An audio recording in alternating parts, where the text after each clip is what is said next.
جی وعلیکم السلام ورحمۃ اللہ. محترم بھائی نے لکھا جی اگر کوئی بندہ اپنے بچوں کا عقیقہ نہیں کرتا تو کیا وہ مجرم ہوگا یا اس کی کوئی سزا ملے گی اللہ کی طرف سے؟ محترم بھائی عقیقہ کرنا چاہیے، بچے کی پیدائش کے 7ویں دن کرنا یہ کتاب و سنت سے ثابت ہے. اگر کوئی کسی وجہ سے 7ویں دن عقیقہ نہیں کر سکتا تو وہ بعد میں بھی کر سکتا ہے. اور پھر یہ سنت طریقہ ہے، یہ کوئی فرض نہیں ہے عقیقہ.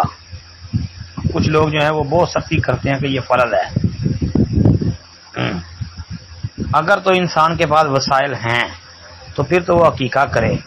اگر ایک بندے کے پاس وسائل ہی نہیں ہیں اور ساری زندگی اس کے پاس وسائل نہیں آتے، اتنے اس کے پاس پیسے ہی نہیں ہوتے کہ وہ اپنے بچوں کا عقیقہ کر سکے، تو انشاءاللہ وہ مجرم نہیں ہوگا انشاءاللہ. السلام علیکم ورحمۃ اللہ.